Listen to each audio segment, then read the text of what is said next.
বন্ধুরা, কথা বাড়ানোর আগে প্রথমেই চলুন এই ভিডিওটা আগে দেখে নিই। এই ভিডিওটা দেখলে পরে আপনাদের মধ্যে কিছু ধারণা এসে যাবে, বাকি ধারণাটা আমি এরপরে ডিসকাস করছি। আমরা স্পষ্ট বক্তব্য দিতে চাই যে দেশে থাকতে গেলে, বসবাস করতে গেলে, ব্যবসা বাণিজ্য করতে গেলে গরুগ্রস্ত হোটেলে রাখতে হবে। আর যদি গরুগ্রস্ত না রাখো তাহলে তোমার হোটেলের আগে লিখে দেবে হিন্দু হোটেল, আমাদের কোনো অসুবিধা নাই।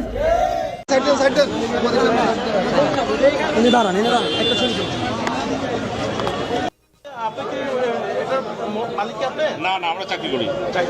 কি পদে আছেন? আমি কেশিয়ার পদে।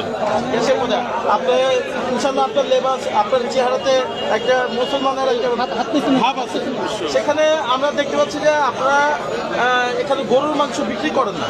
একটি মুসলিম প্রধান দেশে কেন আপনার গরুর মাংস হোটেলে বিক্রি করেন না, এটা আপনার কাছে জানতে। আসলে এটা আমরা উদ্বোধনের থেকেই 78 সাল থেকেই বিক্রি করতেছেন। আর আমি নতুন, আমি আপনাকে সঠিক তথ্য দিতে পারতেছি না। মালিক পক্ষ কেউ আছে এখানে? না, মালিক পক্ষ এখন কোনো কেউ নেই। সমস্যা যাচ্ছেন না। এই আমি আপনাকে আমি এটাই বলছি। আমি এখানে কেন বিক্রি করছেন? কেন বিক্রি করছেন না, এটা কারণটা আমি আপনাকে দর্শাতে পারবো না, কারণ আমি নতুন। আমি নতুন, আমি কারণটা দর্শাতে পারতেছি না আপনাকে। এটা আমি জানি যে উদ্বোধন লগ্ন থেকেই এটা বিক্রি করতেছে না। আপনাদের এখানে কত শতাংশ হিন্দু কাস্টমার আছে? আপনি হিন্দু কাস্টমার তো না তেমন। তাহলে কেন এটা কেন? আমি আপনার প্রশ্ন এক কথাই বলছি যে আমি নতুন, আমি এটা বলতে পারবো না। আস্তে আস্তে।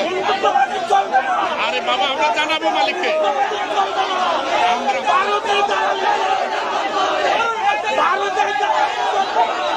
এটা কি হলো?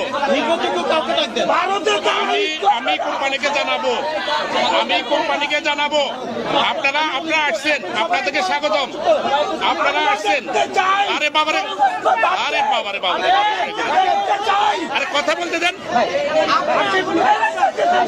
আপনি জানাইছেন, অনেক লম্বা ভিডিও বন্ধুরা, আমি লিঙ্কটা দিয়ে দেবো কমেন্টে, প্রথম কমেন্টে। সেখানে আপনি পুরো ভিডিওটা চাইলে পরে দেখে নিতে পারেন। সোশ্যাল মিডিয়াতে প্রচন্ডভাবে ভাইরাল হচ্ছে। বাংলাদেশে সংখ্যালঘুদের উপরে নির্যাতন হচ্ছে, হিন্দুরা ভালো নেই বাংলাদেশে, এই কথা বললে পরেই বাংলাদেশের বর্তমানে যারা উপদেষ্টারা রয়েছে, সরকারে রয়েছে, তারা তো বলছেনই, সাধারণ মানুষ তো আকছার বলছে। সোশ্যাল মিডিয়াতে গেলে পরেই এরা বলছে যে এটা ইন্ডিয়ার মিডিয়ার প্রোপাগান্ডা, বাংলাদেশের সমস্ত কিছু ঠিকঠাক রয়েছে, হিন্দুরা তো প্রচন্ডভাবে ভালো রয়েছে। বিশেষ করে কিছু দালাল তৈরি হয়েছে, যেমন গোবিন্দ প্রামাণিক, এরকম আরো কিছু রয়েছে যারা এই কথাটাকে আরো বেশি বেশি করে প্রচার করার চেষ্টা করছে। বন্ধুরা, এই ভিডিওটা যখন আপনারা দেখলেন তখন আপনাদের কি মনে হয়? ইসলাম ধর্মে যারা বিশ্বাসী তারা গোমাংস সেবন করেন, সেটা তাদেরকে পারমিশন দেওয়া হয়েছে, সব ঠিক আছে। কিন্তু গোমাংস সেবন না করলে পরে একজন মানুষ যে ইসলাম থেকে খারিজ হয়ে যায়, এটা কিন্তু নয়। এইখানে দেখুন, বাংলাদেশে এখনো 2 কোটির উপরে হিন্দুরা বাস করে, এছাড়া অন্যান্য ধর্মাবলম্বী যারা রয়েছে তারাও রয়েছে, কিন্তু তারা এই গো মাংসটাকে সেবন করেন না। এরা এই হোটেলটাকে এসে যেভাবে জবরদস্তি গরুর মাংস না রাখলে পরে দোকান বন্ধ করিয়ে দেবে। খাদ্যাভ্যাস প্রত্যেকের নিজের। ইন্ডিয়াতেও জোর করে বলা যায় না যে আপনাকে এটা খেতেই হবে। এইবার আপনারা এটা আইডিয়া করুন যে একটা হোটেল, যে হোটেলের ক্যাশ কাউন্টারে আমরা দেখতে পাচ্ছি সুন্দর একজন নুরানি চেহারার মুসলিম ভদ্রলোক রয়েছেন, তার সঙ্গে তর্কাতর্কিটা হচ্ছে।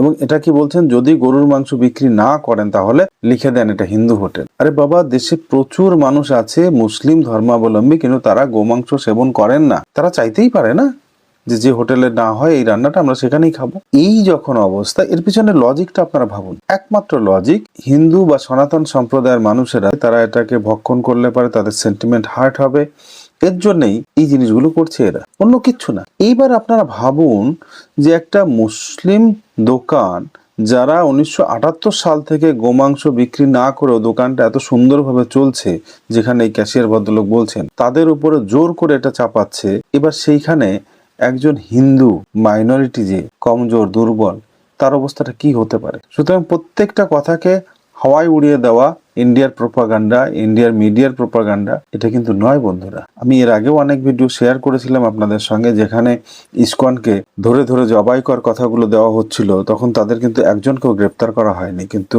আমরা দেখেছি যে ইসকনের যিনি চিন্ময়ানন্দ, তাকে এখনো পর্যন্ত বেল দেওয়া হয়নি। বাংলাদেশে প্রচুর হিন্দু বাড়ি ভেঙে গুড়িয়ে দেওয়া হয়েছে, হিন্দু মন্দির, দেবদেবীর মূর্তি, সেগুলো পর্যন্ত ডিস্ট্রয় করা হয়েছে। অর্থাৎ এক কথায় বলা যেতে পারে হিন্দুরা ভালো নেই সেখানে, এবং তাদের পাশে দাঁড়াবার মতো কোনো বড় ধরনের সংগঠনও নেই।